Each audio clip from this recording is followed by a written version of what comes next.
Bismillahirrahmanirrahim. Assalamualaikum warahmatullahi wabarakatuh. Perkenalkan, nama saya Harfen Aprianadi SPDI. Saya adalah guru Madrasah Sanawiyah Ma'rifatul Ilmi Bengkulu Selatan, dan sekaligus saya adalah mahasiswa PPG Batch 1 tahun 2025 pada LPTK YN Palangkaraya. Pada hari ini saya akan melaksanakan uji kinerja PPG tahun 2025. Selamat menyaksikan. Wassalamualaikum warahmatullahi wabarakatuh. Ya mau Azim salam. Assalamualaikum warahmatullahi wabarakatuh. Waalaikumsalam warahmatullahi wabarakatuh. Silakan duduk. Selamat pagi anak-anak. Selalu semangat pagi. Apa kabar? Alhamdulillah, berbiasa Allahu Akbar. Alhamdulillah rabbil alamin. Bismillahirrahmanirrahim. Assalamualaikum warahmatullahi wabarakatuh. Waalaikumsalam warahmatullahi wabarakatuh. Baik anak-anak semuanya, sebelum kita memasuki pelajaran hari ini, mari kita sama-sama berdoa, bermunajat kepada Allah. Kita meminta kepada Allah agar hati kita dibukakan oleh Allah untuk menerima pelajaran, cepat menangkap dan akan bermanfaat nantinya. Pada Ananda Isom dipersilakan untuk memimpin doa.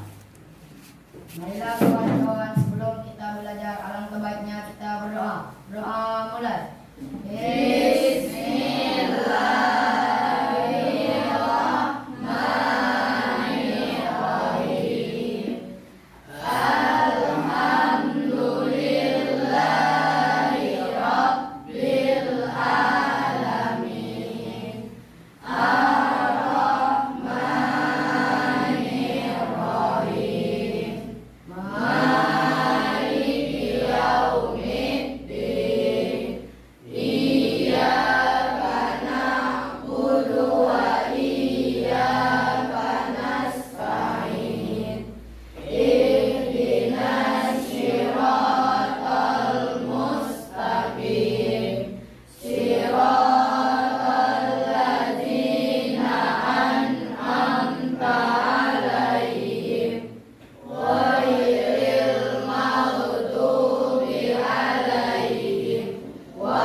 Alhamdulillah, pembacaan doa pada Ananda Isom diucapkan terima kasih telah memimpin. Mudah-mudahan doa kita akan membukakan hati dan pemikiran kita untuk menerima pelajaran hari ini.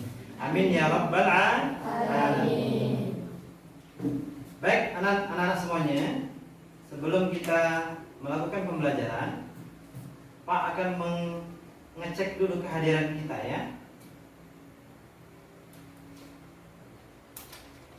Hafiz, Isom, Hadir.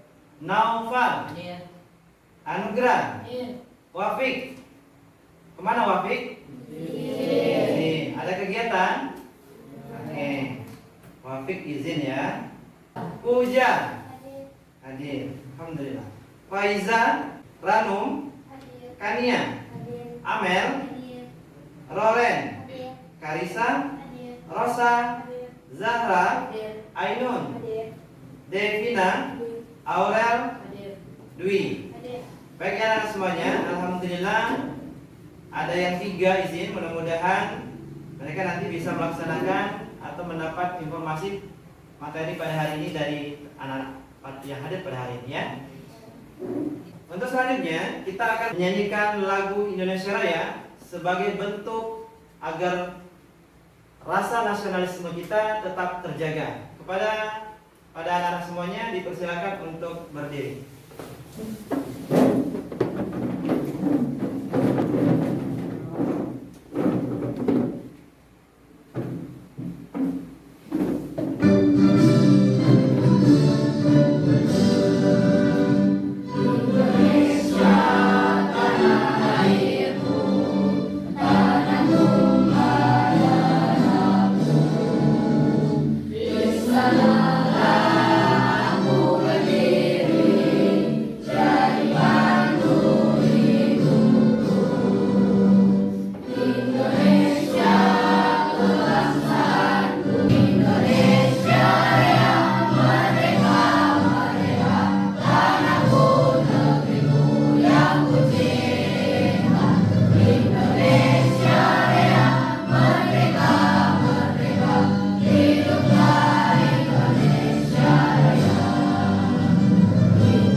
Baik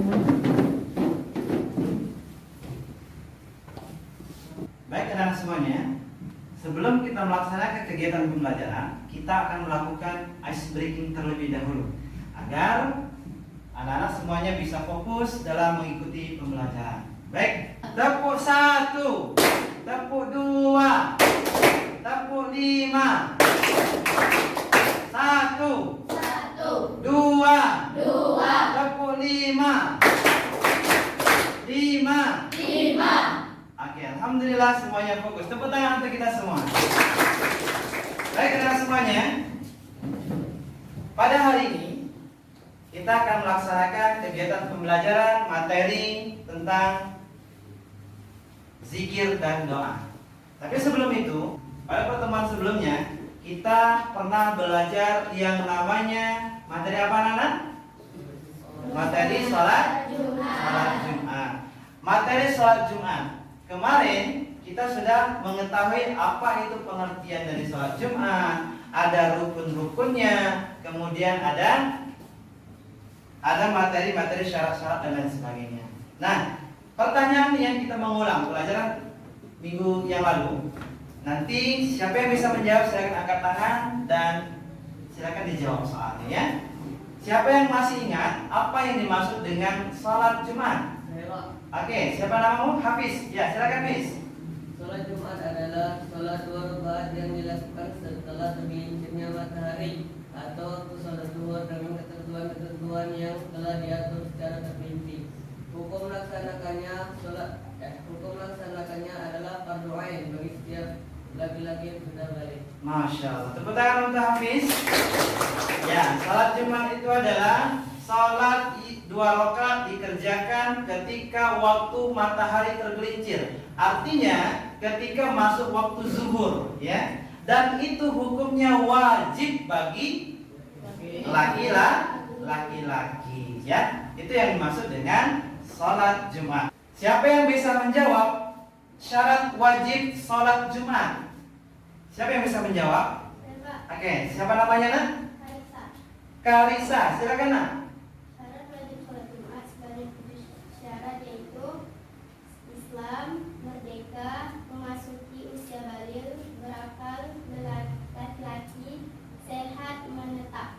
Oke, tepuk tangan untuk anak kita yang telah menjawab, Karisa ya. Insya Allah. Ya itu ya. Yang syarat-syarat itu ada 7. Ada tuh 7. Yang pertama adalah Islam. Maka yang tidak Islam, maka tidak wajib untuk melaksanakan salat Jumat. Orang kafir itu enggak salat Jumat, ya. Salat aja juga tidak. Kemudian merdeka. Selanjutnya ada memasuki usia baligh, ya. Dia kalau perempuan dia sudah menstruasi. Kalau laki-laki dia sudah mimpi basah. Kemudian selanjutnya berakal. Berarti orang yang sehat. Kalau orang yang tidak sehat, katakanlah orang gila, itu tidak wajib untuk sholat Jumat. Selanjutnya adalah laki-laki, itu yang wajib. Perempuan boleh tidak sholat Jumat? Boleh, tapi tidak wajib. Kemudian sehat jasmani dan rohani, ya. Sehat jasmaninya berarti dia dalam keadaan betul-betul sehat, bisa berangkat dari rumah ke masjid untuk melaksanakan sholat. Kemudian menetap di lingkungan, itu yang wajib. Kalau musafir itu sebenarnya tidak wajib, ya. Dia bisa melaksanakan sholat zuhur, ya. Oke, itu ya anak semuanya. Kita ingat kembali, flashback kembali pelajaran kemarin bahwa rukun khutbah itu ada 5. Yang pertama kita memuji Allah dengan kalimat alhamdulillah rabbil alamin, wassalatu wassalamu ala asrofil anbiya'il mursalin wa ala alihi washabihi ajmain, dan lain-lain. Banyak kalimat-kalimat untuk memuji Allah. Kemudian yang kedua adalah membaca sholawat kepada Nabi Muhammad sallallahu alaihi wasallam. Yang ketiga berwasiat agar tetap bertakwa kepada Allah. Jadi kita berwasiat kepada diri sendiri dan kepada para jamaah. Selanjutnya membaca Al-Quran di salah satu khutbah, karena sholat Jumat itu ada 2 khutbah. Ada khutbah pertama dan khutbah kedua. Nah, di salah satunya boleh membaca harus ada membaca Al-Quran. Kemudian yang terakhir adalah membaca doa. Untuk siapa? Untuk muslim dan muslimah yang ada di seluruh dunia ini, ya. Tuh. Nah, pada hari ini meneruskan kegiatan pembelajaran kita, yaitu tentang zikir dan doa. Kita akan menyimak tujuan pembelajaran. Oke? Nantinya setelah pembelajaran kita akan mampu, anak-anak semuanya akan mampu mengetahui atau memahami pengertian zikir dan doa dalam Islam. Kemudian yang kedua, adab-adab, menjelaskan adab-adab dalam berzikir dan berdoa, ya. Kemudian yang ketiga, bisa menganalisis hikmah dan manfaat zikir dan doa dalam kehidupan sehari-hari.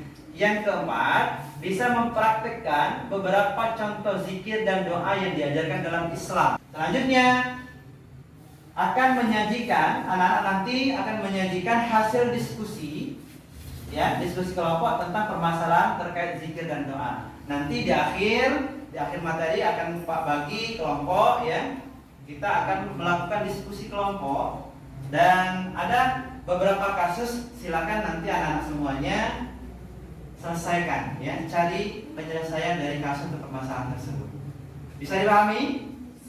Alhamdulillah. Baik, kita lanjutkan. Materinya adalah zikir dan doa dalam Islam. Nantinya kita akan memahami, mengamalkan dan merasakan hikmahnya. Yang pertama, pengertian zikir dalam Islam. Secara bahasa, zikir itu adalah mengingat Allah. Maknanya secara bahasa zikir berarti mengingat, menyebut atau mengenang. Itu yang secara bahasanya zikir. Secara istilah, dalam konteks agama, zikir adalah tindakan lisan dan atau hati untuk mengingat Allah Subhanahu wa ta'ala melalui ucapan-ucapan yang telah diajarkan seperti tasbih, tahmid, kemudian takbir dan tahlil, merenungkan nama-nama dan sifat-sifat Allah serta merasakan kehadirannya di dalam hati. Oke, sekarang Pak tanya dulu, tasbih itu kalimatnya seperti apa? Subhanallah. Kemudian tahmid itu seperti apa? Alhamdulillah. Kemudian kalimat takbir itu seperti apa? Allahu Akbar. Kalimat tahlil itu seperti apa? La ilaha illallah. Ya, alhamdulillah, anak semuanya sangat luar biasa. Tepuk tangan dulu untuk kita semua. Oke. Selanjutnya, pengertian doa dalam Islam. Secara bahasa, doa ini adalah memanggil atau meminta tolong atau memohon sesuatu, ya. Meminta kepada Allah. Secara istilah, dalam konteks agama, doa adalah permohonan seseorang hamba kepada Allah Subhanahu wa ta'ala untuk mendapatkan kebaikannya. Inilah momentum yang sangat baik bagi kita seorang hamba ketika kita berdoa kepada Allah. Itulah bentuk komunikasi langsung kita seorang hamba dengan Allah Subhanahu wa ta'ala. Yang selanjutnya, adab-adab berzikir. Nah, ini adab-adab untuk kita berzikir. Ada adabnya ya, nah semuanya ya. Bukan sembarang saja. Di WC kita mau berzikir, bisa tidak? Tidak boleh, ya. Di tempat-tempat yang kotor kita tidak boleh berzikir. Nah, yang pertama, ikhlas. Tidak ada paksaan. Yang kedua, maksudnya ikhlas itu lakukan zikir hanya untuk Allah semata atau untuk Allah Subhanahu wa ta'ala. Yang selanjutnya, rendah hati dan khusyuk. Khusyuk, ya, betul-betul fokus dan penuh rasa hormat dalam mengucapkan zikir. Betul-betul kita fokuskan hati kita hanya untuk berzikir kepada Allah. Selanjutnya, pahami maknanya, hafal dan mengerti apa yang diucapkan. Kalau kita betul-betul mengerti, subhanallah, maha suci Allah, alhamdulillah, segala puji bagi Allah. bagi Allah. Allahu Akbar. Allah Maha Besar. Kalau kita betul-betul kita mengerti maknanya dan kita lakukan dengan khusyuk, maka akan hadir Allah itu di dalam hati kita. Ya, coba rasakan betul-betul kalau kita ucapkan Subhanallah, Subhanallah, Maha Suci Allah, Maha Suci Allah, Maha Suci Allah. Ya, begitu cara kita untuk agar kita khusyuk. Selanjutnya, suaranya lembut, jangan dikeras-keraskan, teriak-teriak, jangan berlebihan atau menjerit saat berzikir. Ya, tidak boleh suara yang terlalu keras. Ya, tetapi seakan-akan kita suaranya lembut dari hati ke hati, ya, dari Allah langsung kita jawab, ya Allah, ya Allah, ya Allah, Allah, Allah, ya. Jadi ada perasaan khusyuk langsung menyambung kepada Allah Subhanahu wa taala. Suara lembut. Selanjutnya, waktu dan tempat. Pilih suasana yang baik dan nyaman untuk berzikir. Nah, biasanya bisa kita lakukan di rumah. Mungkin kita siapkan memang tempat untuk khusus untuk beribadah, ya.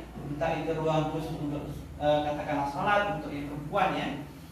Kemudian kalau yang laki-laki bisa berzikir di keningan malam, misalkan.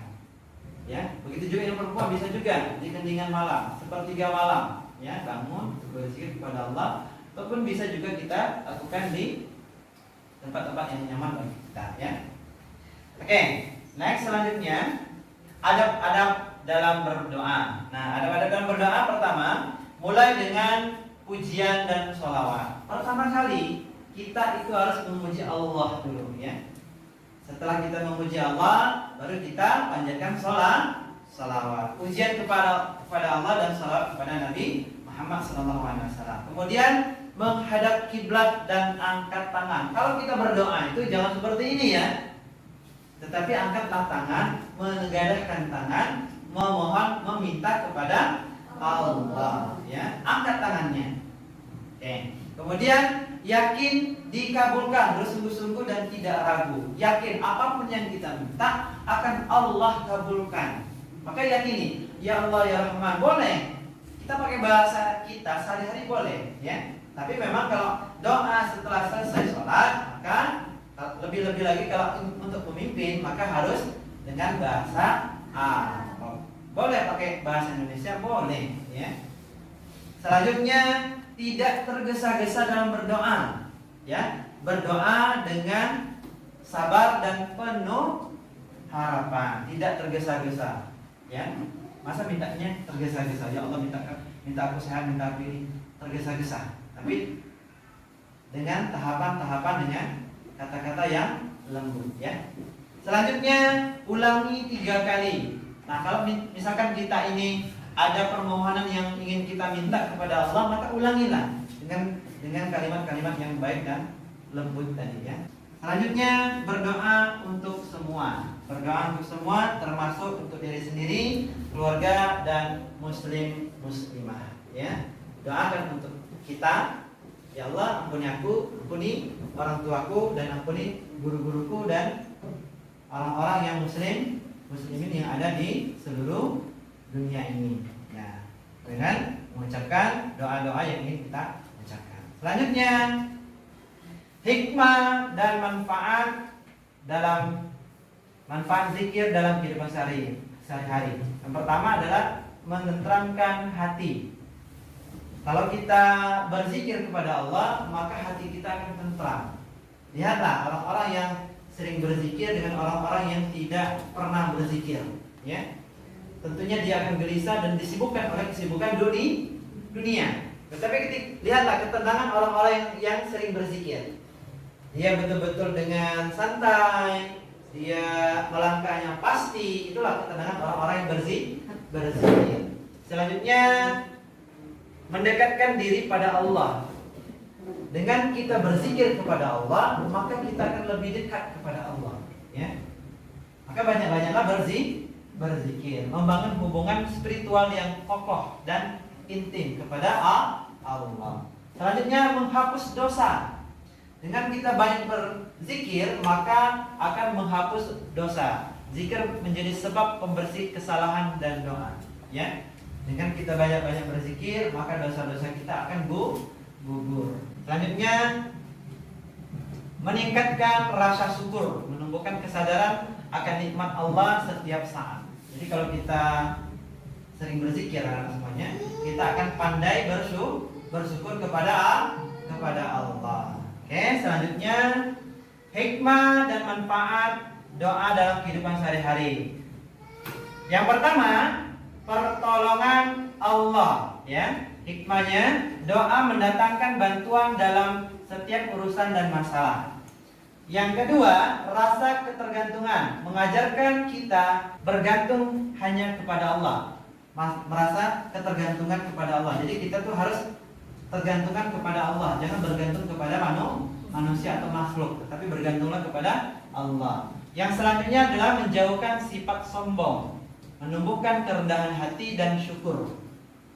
Yang keempat, mempererat hubungan, menguatkan ikatan spiritual antara hamba dan Tuhan. Itu adalah hikmah dan manfaat doa dalam kehidupan sehari-hari. Nah, lanjut anak-anak semuanya, ada contoh zikir yang diajarkan dalam Islam. Pertama, kita bisa berzikir dengan mengucapkan kalimat thayyibah. Apa tadi? Subhanallah, alhamdulillah, la ilaha illallah, Allahu akbar. Ini kalimat-kalimat thayyibah. Kemudian kita juga bisa berzikir dengan mengucapkan istighfar, astaghfirullahaladzim, ya, sebagai permohonan ampunan. Maka bisa menggugurkan dosa-dosa tadi, ya, hikmahnya tadi. Dengan lengkap lagi bisa astaghfirullahaladzim alladzi la ilaha illa huwal hayyul qayyum wa atubu ilaih, ya. Semakin banyak kita beristighfar, maka dosa-dosa kita akan semakin banyak digugurkan. Selanjutnya, sholawat Nabi. Allahumma sholli ala sayyidina Muhammad wa ala ali sayyidina Muhammad. Doa untuk Nabi Muhammad. Kemudian zikir setelah sholat. Nah, nanti kan ada contoh doa setelah zikir, mengingat Allah sebagai penutup ibadah wajib, ya. Itu contoh zikir. Kemudian ada contoh doa dan yang diajarkan dalam Islam. Pertama adalah doa sebelum dan sesudah makan. Hafal semua? Doa sebelum makan. Coba. Siapa yang bisa? Angkat tangan dan baca. Ya, siapa? Siapa namanya, Nak? Amel, coba Mel, berdiri Mel. Doa sebelum makan Mel.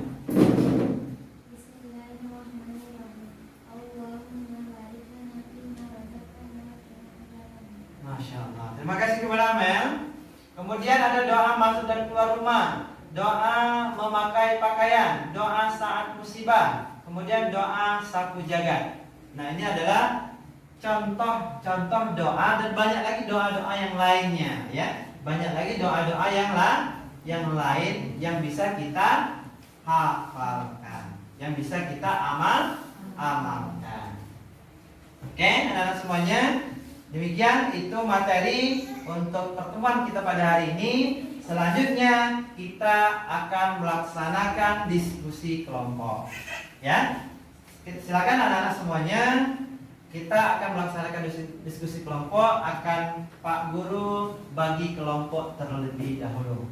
Baik anak-anak semuanya, mari kita sama-sama bergerak untuk membentuk kelompok. Dipersilakan.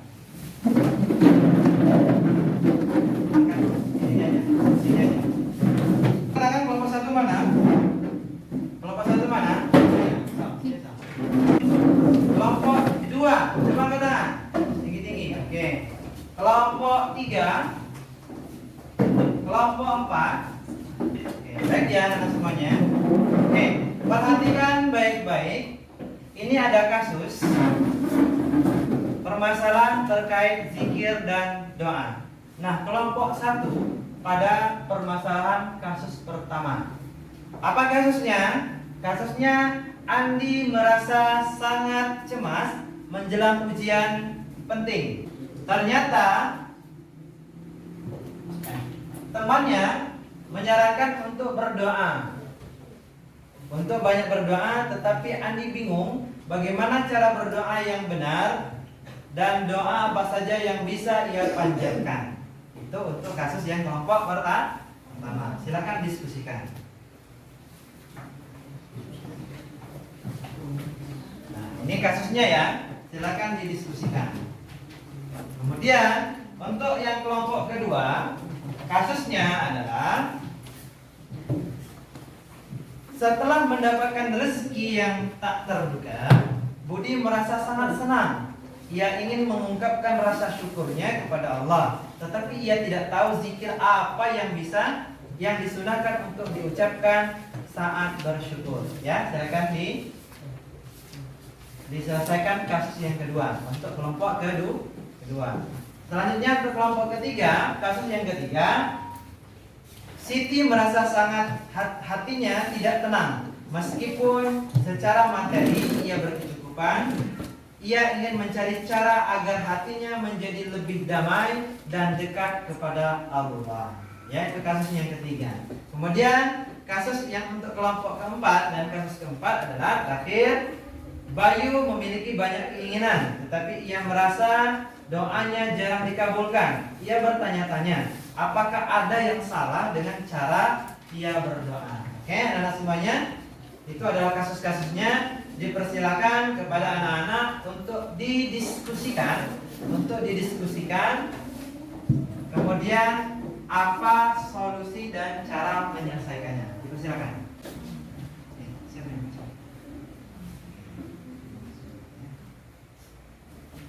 Paham semua kan? Kelompok pertama,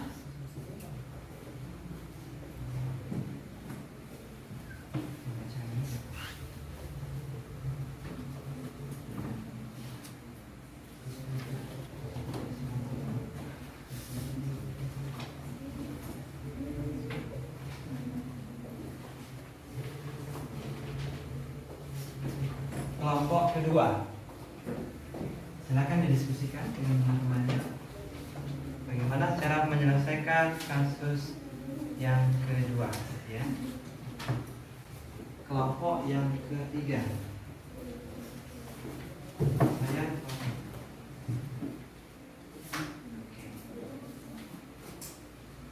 Untuk mempresentasikan hasil diskusi. Kelompok yang pertama yang akan melaksanakan atau menjawab hasil diskusinya atau mempresentasikan hasil diskusinya adalah kelompok ke-1. Kepada kelompok 1 dipersilakan untuk maju ke depan.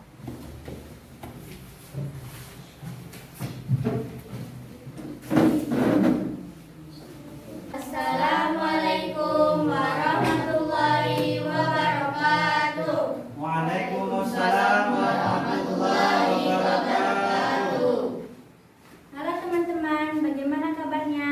Alhamdulillah baik, luar biasa. Allahu Akbar. Masih semangat tidak? Masih. Baik, saya di sini memperwakilkan dari kelompok 1 hasil dari diskusi kami. Permasalahan atau kasus pertama, Andi merasa sangat cemas menjelang ujian penting. Temannya menyarankan untuk banyak berdoa, tetapi Andi bingung bagaimana cara berdoa yang benar dan doa apa saja yang bisa ia panjatkan. Jawabannya, cara berdoa yang bisa dicoba Andi adalah sebagai berikut. Pertama, cari tempat yang tenang. Andi bisa mencari tempat yang sepi dan nyaman di mana ia bisa fokus tanpa gangguan. Ini bisa di kamarnya, di masjid jika memungkinkan, atau di tempat lain yang membuatnya merasa damai. 2. Bersikap khusyuk dan sungguh-sungguh. Saat berdoa, usahakan untuk memusatkan pikiran dan hati. Hindari pikiran-pikiran lain yang mengganggu. Berdoalah dengan penuh keyakinan dan kerendahan hati. 3. Mulai dengan mengagungkan Tuhan. Andi bisa memulai doanya dengan memuji kebesaran Allah, mengucapkan syukur atas segala nikmat yang telah diberikan, termasuk kesempatan untuk belajar dan mengikuti ujian. 4. Sampaikan tujuan dan permohonan dengan jelas. Andi bisa menyampaikan dengan jujur apa yang ia rasakan, kecemasan, dan apa yang ia harapkan terkait ujian. kelancaran, kemudahan, hasil yang baik sesuai usahanya. Kelima, sertakan upaya dan tawakal. Penting untuk diingat bahwa doa harus diiringi dengan usaha yang maksimal. Andi sudah belajar dan ia sekarang berdoa memohon kelancaran. Setelah berdoa, ia perlu bertawakal, yaitu menyerahkan hasilnya kepada Tuhan yang lapang dada. Keenam, berdoa dengan bahasa yang dimengerti. Andi bisa berdoa dalam bahasa Indonesia atau bahasa lain yang ia pahami dengan baik, sehingga ia bisa benar-benar merasakan makna dari setiap kata yang diucapkan. Ketujuh, akhiri dengan salam dan ucapan syukur. Andi bisa mengakhiri doanya dengan salam sesuai dengan keyakinannya dan kembali mengucapkan syukur. Kedelapan, berdoa kapan saja. Tidak ada waktu khusus yang ditetapkan untuk berdoa, tetapi waktu-waktu seperti setelah sholat bagi muslim, sebelum tidur, atau saat merasa sangat cemas bisa menjadi waktu yang baik. Ada yang ingin bertanya tidak? Tidak. Terima kasih atas perhatiannya. Sekian dari kelompok kami. Wassalamualaikum warahmatullahi wabarakatuh. Waalaikumsalam warahmatullahi wabarakatuh. Tepuk tangan untuk kelompok pertama. Dengan semangat kita sambut untuk penampilan kelompok yang kedua. Pada kelompok kedua kita persilakan. Assalamualaikum warahmatullahi wabarakatuh. Waalaikumsalam warahmatullahi wabarakatuh. Apa kabar teman-teman semuanya? Alhamdulillah baik, luar biasa. Allahu Akbar. Apakah masih semangat? Masih. Kami dari kelompok 2 ingin menyampaikan tentang permasalahan atau kasus kedua, yaitu setelah mendapatkan rezeki yang tak terduga, Budi merasa sangat senang. Ia ingin mengungkapkan rasa syukurnya kepada Allah, tetapi ia tidak tahu zikir apa saja yang disunahkan untuk diucapkan saat bersyukur. Jawaban dari kelompok kami, zikir yang disunahkan saat bersyukur adalah 1. Mengucapkan Alhamdulillah. Ini adalah zikir yang paling utama dan sering diucapkan sebagai ungkapan syukur dalam berbagai keadaan. Artinya adalah segala puji bagi Allah, mengucapkan Alhamdulillah dengan penuh kesadaran akan nikmat Allah adalah bentuk syukur yang sangat dianjurkan. Kedua, memperbanyak mengingat Allah atau zikrullah. Secara umum memperbanyak zikir seperti Subhanallah yang artinya Maha Suci Allah, Allahu Akbar yang artinya Allah Maha Besar, dan La ilaha illallah yang artinya tidak ada Tuhan selain Allah. Juga merupakan cara untuk bersyukur, mensyukuri nikmatnya. Yang ketiga, mengucapkan istirja. Meskipun biasanya diucapkan saat musibah, sebagian ulama juga menganjurkan untuk mengucapkannya saat mendapatkan nikmat, sebagai pengingat bahwa segala sesuatu berasal dari Allah dan akan kembali kepadanya. Ini menunjukkan kerendahan hati dan pengakuan bahwa nikmat tersebut adalah ujian dan amanah dari Allah. Keempat, mengucapkan Masya Allah, Tabarakallah. Ucapan ini menunjukkan pengakuan atas kehendak Allah dan keberkahannya ketika melihat ataupun mendapatkan sesuatu yang baik, termasuk rezeki. Mengucapkan kalimat ini adalah bentuk syukur dan pengagungan kepada Allah. Apakah ada yang ditanyakan? Tidak. Sekian dari kelompok kami. Terima kasih. Wassalamualaikum warahmatullahi wabarakatuh. Waalaikumsalam warahmatullahi wabarakatuh. Kita beri aplaus untuk kelompok kedua. Pada kelompok ketiga, mari kita sambut dengan tepukan yang semangat. Assalamualaikum warahmatullahi wabarakatuh. Waalaikumsalam warahmatullahi wabarakatuh. Apa kabar teman-teman? Baik. Masih semangat? Masih. Semangat. Semangat. Semangat. Kami dari kelompok 3 ingin menyampaikan hasil diskusi dari kelompok kami yang bertentangan permasalahan atau kasus yang ketiga. Saya perwakilan dari kelompok 3 yang akan menyampaikan hasil diskusi kami. Siti merasa hatinya tidak tenang meskipun secara material ia bercukupan. Ia ingin mencari cara agar hatinya menjadi lebih damai dan dekat dengan Allah Subhanahu wa Ta'ala. Cara yang dilakukan Siti agar hatinya menjadi lebih damai dan dekat dengan Allah Subhanahu wa Ta'ala adalah sebagai berikut. 1. Meningkatkan kualitas ibadah dengan cara sholat dengan khusyuk, membaca dan merenungkan Al-Quran, berzikir dan berdoa dengan sungguh-sungguh, melaksanakan sholat sunnah. 2. Memperbanyak amalan kebaikan seperti bersedekah dengan ikhlas. Contohnya sebagai harta untuk membantu sesama yang membutuhkan, menjalani silaturahmi, mempererat hubungan baik dengan keluarga, kerabat, dan teman-teman muslim, membantu sesama, contohnya melakukan perbuatan baik dan membantu orang yang sedang kesulitan, menuntut ilmu agama, contohnya mempelajari ilmu agama, menambah pemahaman tentang Allah, Islam, dan tujuan hidup, ilmu yang bermanfaat. Sekian dari kelompok kami. Apabila ada salah kata, saya mohon maaf. Wassalamualaikum warahmatullahi wabarakatuh. Waalaikumsalam warahmatullahi wabarakatuh. Kita beri tepuk tangan untuk kelompok ketiga. Kita sambut dengan semangat. Kelompok yang terakhir akan memecahkan kasus yang keempat. Kepada kelompok keempat, kita persilakan. Assalamualaikum warahmatullahi wabarakatuh. Waalaikumsalam warahmatullahi wabarakatuh.